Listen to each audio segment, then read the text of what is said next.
welcome back to my YouTube channel, mga Rabitero. Ngayong araw na to ay pag-aaralan natin kung pwede bang ipakain ang dahon ng saging sa ating mga alagang rabbit. So kung bago ka lamang sa aking YouTube channel at gusto matuto sa pag-aalaga ng rabbit, please subscribe and hit the notification bell para updated kayo sa mga bago nating content. So shoutout pala kay Mikaela Magaling, kay Shikay Dabani, John Gerald Oria from Pangasinan, and Ephraim Melad Tugigaraw Rabbits. So ayan mga Rabitero, simulan na natin at discuss na natin kung ano ba advantage at disadvantage ng pagpapakain ng dahon ng saging sa ating mga alagang rabbit. So ayan mga Rabitero, nandito na tayo sa ating rabbitan and didiscuss na natin kung pwede nga bang ipakain ang dahon ng saging sa ating mga alagang rabbit. So ang sagot po dyan is yes. And pwede ring no kasi depende sa sitwasyon. Lalo na ito yung mga rabbit natin, kumakain po sila ng pellets ngayon. So kasi marami nagtatanong na subscriber ko, Sir, pwede po bang kumain ng ganito, dahon ng saging? Pwede po bang araw-araw? Pwede po bang ganyan, ganito, ganyan? And ngayong araw na to ay tinan natin itong liliwanagin sa ating mga taga-subaybay. So ngayon panahon ng parang ewan ko kung tag-init na kasi halos di na umulan eh. Kung makikita nyo yung mga damo sa paligid namin ay nagkukulay brown na. So ibig sabihin yan hindi na masyadong fresh yung mga damo sa paligid. And normal po yan, nagkakaroon po ng ganyan sa ating panahon. Lalo na pag nasa Pilipinas, dalawa lang naman ang season dito. Rainy and dry season. So patingin ko nagda-dry season na ngayon and malapit na naman ng tag-init. So ayan. Siyempre naghahanap tayo ng mga alternative na pwedeng ipakain sa ating alaga rabbit para makakain naman sila ng fresh na mga dahon. So yung dahon ng saging ay pwede pong ipakain sa rabbit natin pero may mga consequence po ito. So tara mga rabbitero, samahan nyo muna ako kumuha ng dahon ng saging doon. So ayan, hintayin nyo ako.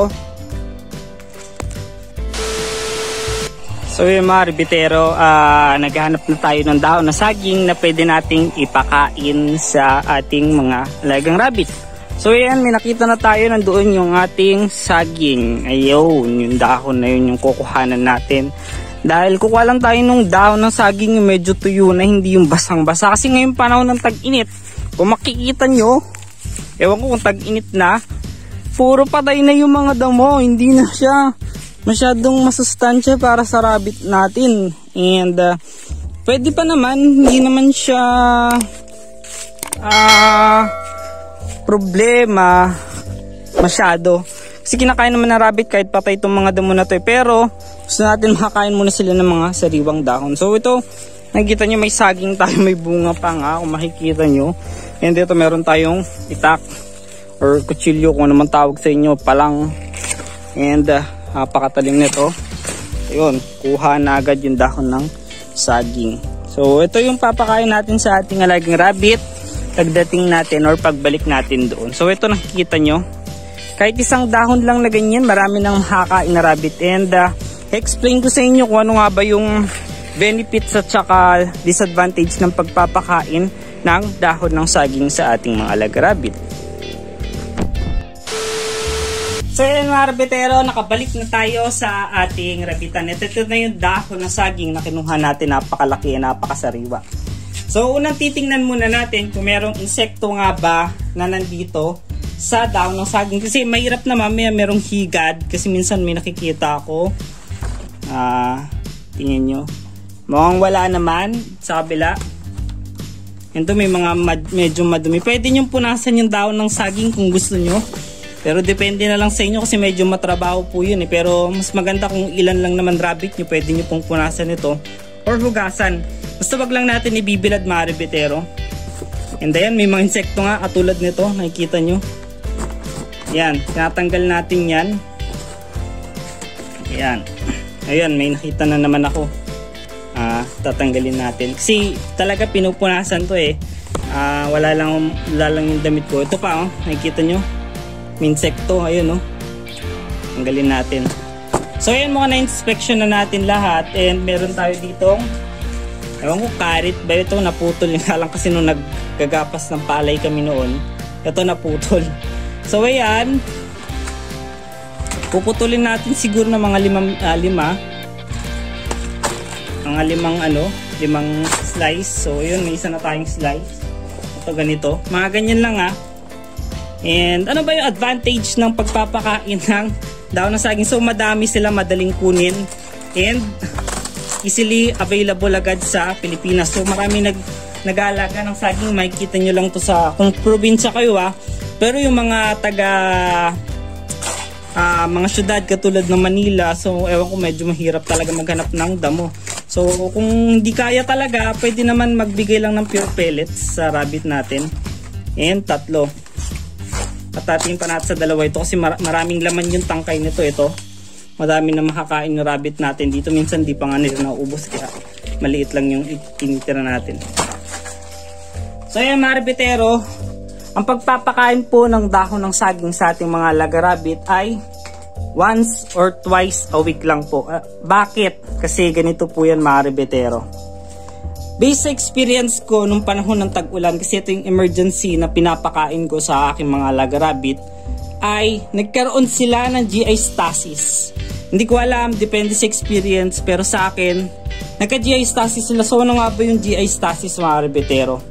So yun yung panahon yung rabbit natin ay yung kanilang pagtae is lumiit yung mga tae nila. Kumari ganito kalaki yung tae ng rabbit natin. Ngayon lumiit ng halos ganyan na lang kaliit noon. Talaga nagtaka ako, nag-research ako. And ayun, nakita natin dahil sa sobrang high fiber ng siguro ng dahon ng saging at yung dagta niya ay malagkit or malagkit na malagkit. Lumit yung kanila, tapos halos hindi sila tumatay, parang kinakabag sila. So itong dahon ng saging, ewan ko kung may mga iba nag-alaga dito, araw-araw pinapakain at wala namang problema sa kanilang mga alaga.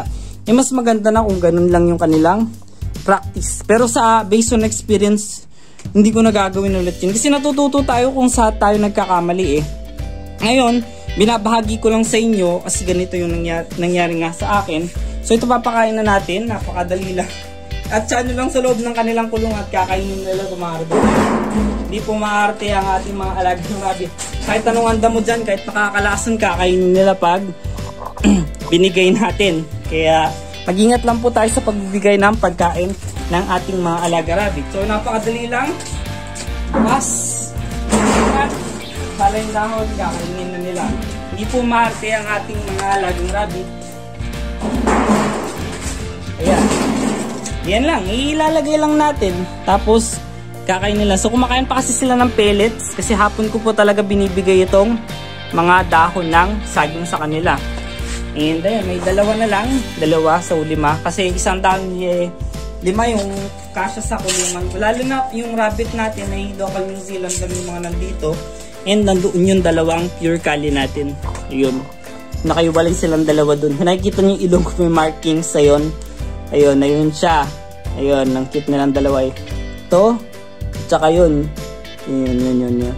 So ayan, kasi nag-auto po ako. Ayan. So ito, ibibigay na natin yung 2 natirang dahon ng saging.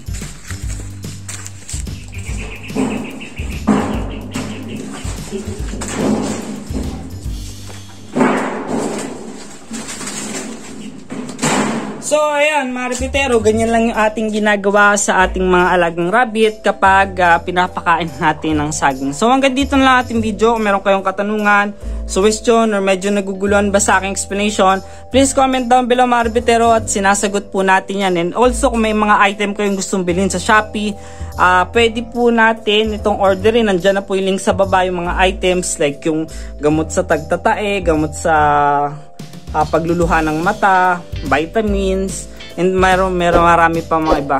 So salamat sa pag-iinig and happy rabbit farming sa bawat isa sa atin mga rabbitero.